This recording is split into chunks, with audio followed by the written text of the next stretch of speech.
Tai aš esu Karolina, kolegė Julija. Buvom pakviestos pristatyti mūsų suprojektuotą viešąjį lauko tualetą Kuršių nerijoje. Tai netrukus tą ir padarysim. Tik pradžioje norėtumėm vis dėlto pradėti kalbėti nuo pomidorų, kuriuos pamatėme 23 metų Venecijos architektūros bienalėje ir niekaip mums jie iš galvos neiškrito. Tai buvo dalis Suomių paviljono eksponatų, kurių kaip ir tokia vedlė kuratorė Arija Reneli su The Dry Collective studija buvo numačiusi tokią labai stiprią žinutę, kad vis dėlto nebeturim prabangos buitinį vandenį naudoti mūsų gėlą vandenį ir kad reikia pasižiūrėti alternatyvas. Ir jie net labai drastiškai paskelbė, kad mirtis būtent vandeniu nuleidžiamiems tualetams ir grįžkime į istoriją, iš istorijos šokime tiesiai į ateitį ir grįžkime prie komposto. Ir tai patikė, kaip tai yra tikrai tiesus kelias link tvarios sanitarijos. Ir labai gražų tokį namuką turėjo pavaizdavę, tai tradicinis kompostuojamas lauko tualetas Suomijoje. Tai manau labai daug ką matytas čia ir Lietuvoje, pas jus soduose ar sodybose, tik ten matyt būdavo be komposto. Tai va čia yra tas slaptas ingredientas, kur Suomiai tikrai puikiai su tuo tvarkosi. Ir žinom, kad Suomiai tikrai yra vieni iš vedlių inovacijose, ne tik švietime, bet ir pasirodo architektūroje ir viešajam sektoriuje, infrastruktūroje. Tai jie patys pirmieji, tokiu galbūt didesniu mastu, tai 21 metais sugalvojo, kad viešasis tualetas turi būti kompostuojamas, ypač tokiose jautriose vietose kaip nacionaliniai parkai ir kai kuriuose Helsinkio pačio miesto dalyse. Tai suomių architektas suprojektavo, Valtteri Osarė suprojektavo tokį galbūt iš vaizdo labai paprastą namuką, medinuką su žaliu stogu ir ta ikoninė širdute tapusi tokia kaip ir kvietimu užeiti, ir kvietimu palaikyti, ir tokia kaip ir pasirūpinimo kultūra, ir tą atpažįstamumą iš to senojo mūsų paveldo soduose lauko tualetų. O būtent kompostavimo sistemos priežiūrą vykdo Pikuvera, su kuria mes ir buvom net ir susitikę, tai dėl to aš ir paminiu.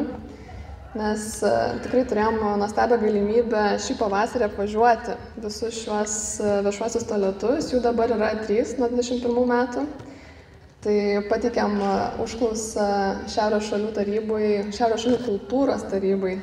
Ir jie mums davė stipendiją ir dėl to galėjom savaitę pavažinėti. Bet mums iš tikrųjų buvo svarbiausia žinutė, kadangi gavom kultūros srityje stipendiją, kad tai vis dėlto viešasis tualetas yra labai svarbi kultūros dalis. Reikia tą nepamiršti. Tai mes šitą pasiėmę žinutę tikrai keliavom ir po pačią Helsinkio savivaldybę. Tai komandoje dar buvo ir Zavišos pirmininkas Aurimas Baužys. Tai matom, pats tas, sakau, tualetas yra gan paprastas, yra kelios detalės tokios įdomesnės, tai tarkim naudojamas vietinis akmuo paremti įvažiavimui, visur žinoma žali stogai, bet kokios struktūrėlės aplinkui ir pačio tualeto, tada kabina.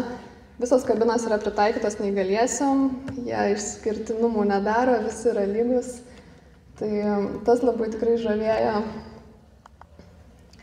Tada šitas apipaišytas tualetas tai buvo visiškai jau Helsinkio centre, tai atitinkamai ir papuoštas. Bet jie šiek tiek valdyti tą galbūt žinučių rašymą ant fasado perkelė ir į pačią kabiną. Tai davė pasireikšti lentas ir sakė, kad čia vienas geriausių sprendimų, nes iš tikrųjų labai daug žinučių gaudavo ir visos žinutės iš tikrųjų būdavo apie dėkingumą. Tas dažniausias žodis pasikartojantis būdavo vis dėlto kytos, tai yra ačiū. Ačiū už tai, kad vis dėlto žiūrim tvariai ir einam link to kelio ir žmonės pasirengę kooperuotis. Aišku, ne visi. Čia kaip visada Suomiai irgi sakė, kad būna visko, bet Tai tiesiog tai vis tiek reikia judėti toliau. Tai apačioje matosi, kaip ta pati sistema atrodo iš aptarnavimo pusės. Tai yra tiesiog 2 konteineriai, apie kuriuos vėliau truputį dar papasakosiu, kurie yra sujungti su sėdimąja dalim. Ir žarnelės apačioje išeinančios yra atskirai išlapimo cisterna, irgi apie kurią trumpai dar papasakosiu. Na, žinoma, pačioje kabinoje dar buvo ta sausoji medžiaga, kurią tiesiog užbėrė. Šiaip pakeliavom dar aplinkui irgi patį Helsinkio miestą, tai buvom ir Somelinos saloj, ir Nuksijo nacionaliniam parke. Ir ten radom kompostavimo tualetų tų pačių konteinerių, tai supratom, kad tai vis dėlto yra visuminis priėjimas Helsinkio miesto. Ir sužinojom kelionės metu, kad tai vis dėlto pasiteisino. Ir jie dabar pradėjo nuo 3. Jie perina į 40 tokių gaminamų projektų ir, na, tikrai geras pavyzdys, kaip savivaldybė juda to tvarumo link. Tai kokie privalumai pagrindiniai sausojo tualeto, nežinau kaip jums, bet mums su kolegom tai buvo svarbiausias privalumas, tai tas kvapas. Ar yra kvapas? Tai kvapo nėra ir tas visa magija slypi toj pačioje jų kaip ir šiek tiek pamodifikuotam konteineryje ir žinoma toje vėdinimo sistemoje, tai irgi truputį vėliau papasakosim, bet iš esmės tikrai galima palaikyti švarą ir neturėti to kvapo, kuris visiems yra toksai gal įstrigęs ir šiek tiek iš tų visų ankstesnių patirčių. Nu, tai tada, aišku, ekologija ir tvarumas, tai čia kas be ko. Pats tas, kad yra labai lengva naudotis, netgi kelionės metu mes buvom sutikę vaikų ir jų auklėtojo paklausėm, kaip vaikam ta visa sistema, ar jie supranta, ką reikia daryti, tai suomiai nesuprato mūsų klausimo, tiesiog nesakė, kad pas juos senelius sodose jie įpratę yra, kad tu tiesiog atlikęs savo reikalus, tiesiog pasiėmė sausą medžiagą, užberi ir tiek žinių ir išlink. Tai, na, taip, tai jie yra tai nėra jiems labai nauja, tiek dabar viešam sektoriui atsiradę. Tada maži kaštai, kas yra labai svarbu, nes tai visiškai nereikalauja jokių vamzdynų. Tai gali būti tokiuose jautriuose aplinkose kaip nacionalinis parkas, kažkur, kur tiesiog neišeina to kilometražo vandens pravesti iki to tualeto, tai visai kiti kaštai, nes nereikia rūpintis ir ką žiemą. Nes dar vienas labai svarbus momentas, kad kompostuojamas tualetas gali veikti visų sezono metu. Kompostas tiesiog užšąla ir paskui atšyla ir vyksta toliau kompostavimo procesas, tai čia jokių problemų, niekas nesprogsta ir viskas tvarkoje. Tai tas irgi buvo labai svarbus aspektas. Kas čia dar, tarkim, taip, technologija patvirtinta mokslo, tai tiesiog einama link to, nes tikrai pasaulinė tendencija yra, kad vandens mes turim vis mažiau ir mažiau. Ir kad reikia jį saugoti ir reikia ieškoti alternatyvų. Kad pritaikoma skirtingo pasaulio kultūrose, tai irgi neturi jisai kažkokios kultūros, tai tikrai galėtų būti vienareikšmis atsakas ir bendradarbiavimas tarp žmonių ir gamtos. Tai tas irgi labai geras aspektas. Tai tai ko reikia sausiam tualetui. Čia gal kas turit sodus, sodybos, irgi labai aktualu. Tai konteineris, jisai atrodo kaip paprastas konteineris, bet iš esmės jis turi 2 dugną. Ką tai reiškia, kad jis kaip vazonas. Tiesiog tą kvapą, pagrindinį nemalonų, kas sukelia, tai kai šlapimas, tiesiog tas skystis pūva. Tai kadangi tas skystį jį nudrenuoja į apatinį indą, kur paskui jisai galbūt subėga į cisterną arba nesubėga priklauso nuo intensyvumo, tai tarsi viskas išsisprendžia. Ir plus dar ta kažkokia tai sausoji medžiaga, kuri, pavyzdžiui, mūsų atveju, šitą, kaip ir supratot, mes į tokį esame suprojektavę Kuršių Nerijoje, tai kartu kalbėjomės ir su nacionaliniu parku, kad galbūt kažkaip galima būtų rasti vietinę kažkokią žaliavą sausai medžiagai, kaip pavyzdžiui, nendrės, švendrės, tokias supjaušiusi smulkinus, tai šis labai gražus toksai žiedas pasidarytų, nes tą kompostą, ką Helsinkio savivaldybė daro, jie panaudoja tiesiog miesto želdyną. Tai įsivaizduokit, koksai gražus žiedas, kad tai yra, viskas vyksta tiesiog grįžta atgal į gamtą, iš gamtos atgal mus džiugina, tai manom tikrai labai nuostabus procesas. Tai matom, kad tas konteineris statosi po puodu, jisai gali būti ir tas tradicinis toksai klozeto puodas ir gali būti ir tas suolas. Tai tikrai nėra jokio skirtumo, bet vat yra svarbu, kad būtų ta ventiliacija mechaninė vėjo sukama ir ištrauktų, jeigu susidarytų kažkoksai kvapas, tada ta cisterna, arba, jeigu yra tikrai didesnis intensyvumas, kaip, pavyzdžiui, tikrai yra viešuosiuose tualetuose. Ir tada pats procesas kompostavimo, jis labai paprastas, jis tiesiog vyksta jau naudojimosi metu, trunka nuo 6 mėnesių iki metų. Ir realiai po metų dar šiek tiek apdirbus tas atliekas galima jas jau naudoti vietiniam želdiniam.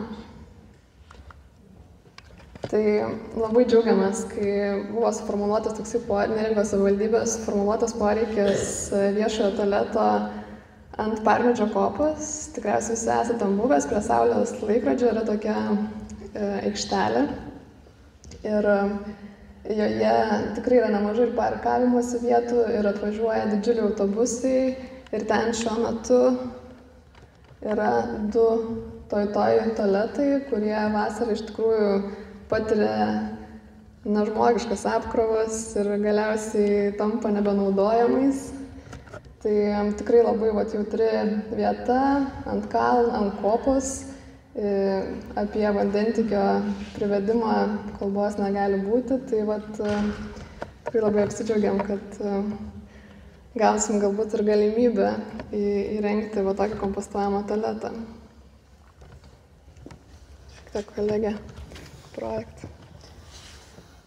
Tai mes dar su Karolina labai dažnai prieš atsirandant šitam užsakymui, mes labai dažnai kalbėdavom apie bendrai patirtį kurorte, koks yra tas pojūtis, kad ta atmosfera kurorto nepradingtų išėjus iš miško, kad jinai yra tokia tęstinė patirtis ir kad tu naudodamas viešą infrastruktūrą, gatvėm, viešų tualetų ar panašiais objektais, kad tu jaustumeisi kurorte, tą išskirtiniai visai Lietuvai brangiai teritorijai, kad tu tą tęstinį kurorto jausmą galėtum išlaikyti. Ir kalbėdam labai dažnai apie tai, kad kaip būtų smagu plautis rankas lauke, o ne kabinoje, kad pušys aplinkui būtų, kad šešėliuotų medžiai, kad ta tokia patirtis išskirtinė, žodžiu, kad jinai galėtų tikrai būti viešojo tualeto irgi dalis. Mes kurdami šitą projektą, bet ir kaip ir visus kitus savo projektus, kažkaip esam pastebėję, ir tai mus labai erzina mūsų praktikoje, kad šiuo metu yra tokia situacija, kad kinišką granitą yra daug lengviau gauti ir pigiau nupirkti negu vietinę pušinę paprastą grindinę lentą. Ir mes labai norim sugrąžinti tą vietinę medžiagą, kuri atrodo yra labai natūrali kraštovaizdžio tąsa ir lyg tai galėtų įsikelti į visus interjerus, į pastatus. Tai projektuodami šitą tualetą jisai visas yra surinktas iš labai paprastų pušinių elementų, yra panaudotos ir medžių krituolių, visokios dalis, kurios čia atsiranda nacionaliniam parke ir šiaip Neringos mieste, kad ta patirtis, šiaip netgi stebint tą pušies medieną ir kai jinai yra naudojama, jinai yra labai sava vizualiai tiesiog šitame kontekste. Tai čia yra mūsų suprojektuotas tualetas šalia autobusų aikštelės. Jisai kartu atspindi dar ir tą mintį, kad viešasis tualetas kurorte, jis nėra tik tais tualetas, yra ir dažniausiai ir poilsio aikštelė, kur ir suolas, kol tavęs laukia draugas rankiniai pasidėti ir palaukti, kad yra praustuvai lauke, kaip mes kalbėjom, kad tu rankas plaunėsi lauke. Jauti tą atmosferą, jis yra prapučiamas visas, kad irgi tas oras cirkuliuotų, kad tu miško kvapą toliau jaustum. Tai mes stengiamės tokį kad jisai būtų to kraštovaizdžio dalis. Tai čia yra šito tualeto planas ir kaip Karolina minėjo, ir Helsinkį mes manėm, ir kas yra mūsų irgi labai vertybiškai svarbi dalis, kad visos kabinos būtų pritaikytos visiems žmonėms, kad tau nereikėtų prieėjus prie tualeto ieškoti ženkliuko, ar aš čia galiu įvažiuoti su vežimėliu, ar aš čia galėsiu pervestyti vaiką, galbūt tas tualetas dar yra užrakintas, nes tokie tualetai dažniausiai būna užrakinti ir tau tenka ieškoti rakto. Tai kadangi čia yra prapučiamas atviras paviljonas ir mes nesam labai smarkiai apriboti, kad turim spausti kiekvieną kvadratą, mes pritaikėm visas kabinas, kad jinai būtų ir mažam vaikui, ir žmogui su judėjimo negale, ir mamai su vaiku, kuri galėtų tėčiui su vaiku, ar sesiai su broliu atėjus, kad kažkas galėtų įsisodinti vaiką, kažkas galėtų pervestyti vaiką, tiesiog, kad kiekvieną kabiną įėjęs, tu ten jaustumėsi laukiamas. Tai pati čia dar šiek tiek galim dar grįžti prie tos funkcinio tokio šito tualeto veikimo modelio. Taip, kaip Karolina ir minėjo, tai viduje mes matome, kad yra tualetas, yra ta dėtuvė sausai medžiagai, kuria yra užpilama ir mes labai tą skatinam ir šnekėjom ir su nacionalinio parko atstovais, kad tas būtų be galo malonu, jeigu ir ta sausoji medžiaga, kuria yra užberiama, kad atsirastų visiškai iš vietos. Tai yra iš to, kas rudenį atlieka, kas yra sugrėbiama ar šienaujama, ar invaziniai augalai, kurie yra šalinami, kad galbūt galėtų būti smulkinami ir užpilami, naudojami kaip sausoji medžiaga. Taip pat matome, kad yra, tarkim, ir šluotelė pakabinta prie sausosios medžiagos dėtuvės, kas irgi Helsinki mums lankantis paliko tokį labai malonų įspūdį, kad žmonės dar pasišluoja, patvarko, yra toks kažkoks visuminis toks saugojimo jausmas tose tualetuose. Tai šitie tualetai turi ir tokią techninę aptarnavimo zoną, prieinamą iš kitos pusės, kur prižiūrintis darbuotojai prieina ir konteinerį tuština. Jį tuštinti šiaip iš suomių patirties reikia labai retai, nes kompostavimo procesas vyksta ganėtinai greitai ir jis tiesiog tą masę smenga ganėtinai greitai. Tai labiau ta priežiūra vyksta tiesiog apžiūrint, ar nieko netrūksta ir viskas tvarkoje. Visas namas, kaip matosi, iš tos pusės yra pastatytas ant riedulių, kur riedulių irgi ieškojom tiek, kiek yra čia galbūt smiltinė esančiame tokiam savartoje akmenų, kuri niekam nereikalinga, arba iš vietinių būtinai riedulių, kad atsirastų.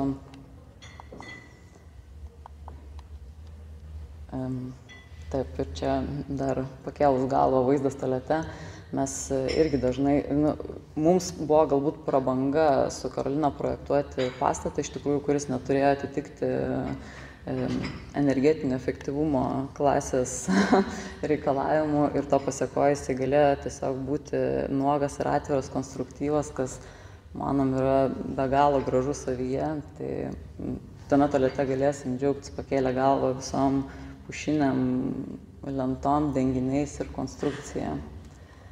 Tai nežinau, Karolina, gal tu. Dar gal tikrai didžiulis ačiū ir Neringos savivaldybei, ir vyriausiam architektui, ir nacionaliniam parkui, ir urėdijai, kurie labai palankiai priėmė šitą idėją ir labai tikimės, kad kitom Zavišiniam jau galėsim eiti į ekskursiją, galbūt ant Parnidžio kopos ir visi pasirūpinti Nidos želdynais.